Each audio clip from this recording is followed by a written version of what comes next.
Now, on an entirely different matter, later today, the Senate will vote on whether to advance Democrats' transparently partisan plan to tilt every election in America permanently in their favor. By now, the rotten inner workings of this power grab have been thoroughly exposed to the light.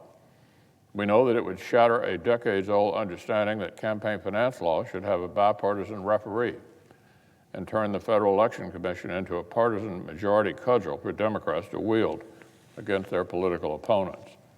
We know that it would let Washington bureaucrats direct federal dollars into politicians' campaign accounts, government money for yard signs and attack ads.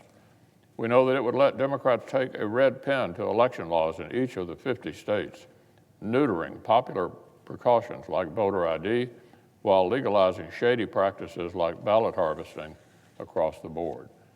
It's a recipe for undermining confidence in our elections, for remaking our entire system of government to suit the preferences of one far end of the political spectrum.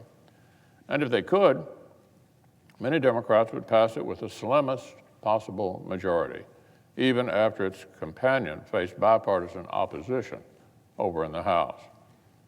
What a craven political calculation. What a way to show your disdain for the American people's choices.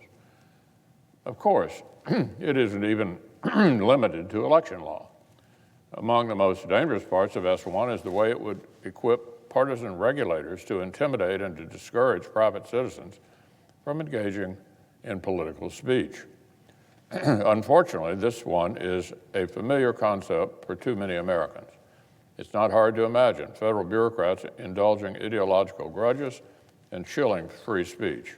It's actually happened before. The nation was reminded just a few weeks ago how unable the federal government can be to protect private citizens' personal information. Unable or just unwilling.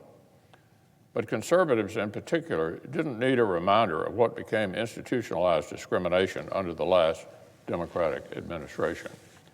So when private contributors, nonprofit advocacy groups, and religious organizations see that S1's disclosure requirements would intentionally unlearn the lessons of the IRS abuses under Lois Lerner, they have plenty of reasons, plenty, to fear. Naming and shaming is not a hypothetical concept. It's been a concrete reality for thousands of private citizens. And today, Democrats are asking for a green light to supercharge the intimidation machine that makes all that possible. We've heard this entire package described many ways over the years. It's been around for a while.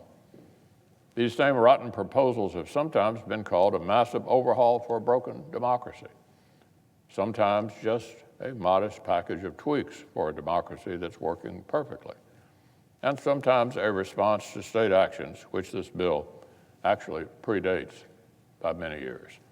But whichever label Democrats slap on the bill, the substance remains the same. It's always been a plan to rewrite the ground rules of American politics. And by the way, no matter what far-left activists are telling our colleagues, this most sensitive subject would not be the best place to trash the Senate's rules to ram something through. In fact, these issues would be the worst possible place to push through a power grab at any cost. The Senate is no obstacle to voting laws done the right way. I've helped write legislation regarding our democracy that has soared through this chamber on huge bipartisan margins. The Senate is only an obstacle when the policy is flawed and the process is rotten. And that's exactly why this body exists. Today, the Senate's going to fulfill our founding purpose, stop the partisan power grab, and reject S1.